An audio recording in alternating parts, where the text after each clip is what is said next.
Hey, what's up, what's up? So, 12 days na nga ng ating egg hatching. Sobra na eh. Dapat 10 days magka-candling tayo eh. Kaso medyo na late. Ngayon na lang. Samahan nyo ako kung paano mag-candling. Ang candling pala is bale yung process kung saan iilawan mo yung itlog isa-isa para makita kung may laman or buhay yung itlog. Ito. Isa-isahin natin kunin. Papakita ko sa inyo kung paano siya gawin. Kaya siya tinawag na candling kasi iniilawan. Parang yung dati ginagamit kasi nila kandila. Tinatapat lang nila sa kandila. Tapos tinitingnan nila yung shadow kung may laman.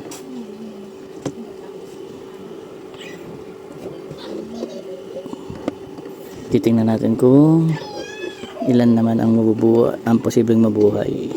Kasi tatanggalin na natin yung mga reject, mga unfertilized.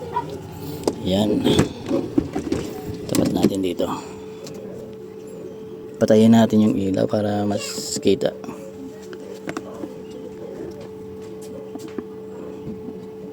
Wala tong laman oh. Pwede na pala kahit ayun, mas kita. Walang laman. Ihiwalay ko na to. Wala ulit laman.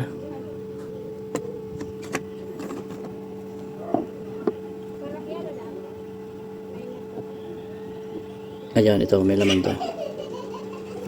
Si number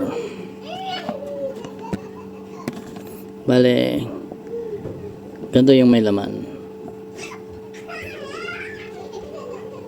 Yan, may laman yan.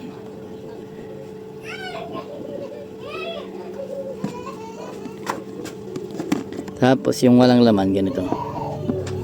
Oh, wala talagang laman yan. Walang nabuo. Sad.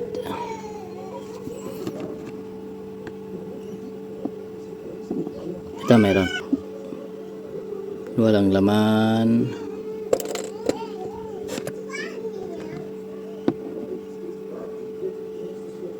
Wala ulit laman. Naku, parang lahat walang laman. Ito meron.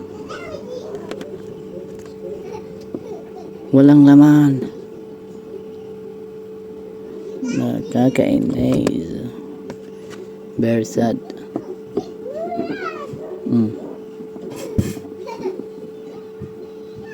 Wala din. Hindi nabuo. Hindi rin nabuo to.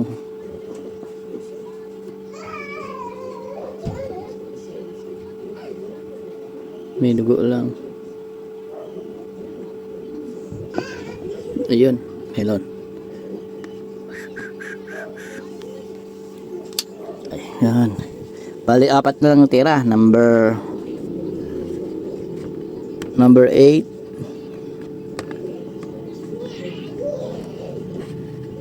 number 11, number 9, tsaka number 10. Ito na lang kasi yung 4 na huli na ano na hinarvest ko. Yung mga nauna walang laman kasi parang natagalan kasi yan eh bago ko medyo natagalan na sila na harvest. Hindi agad nasalang. Pwedeng yun yung naging factor kung bakit wala silang laman. Yun lang. So sad, 4 na lang. Yung iba lulutuin ko na lang yan. Yung 4 na lang na to ang magpapatuloy. Sad.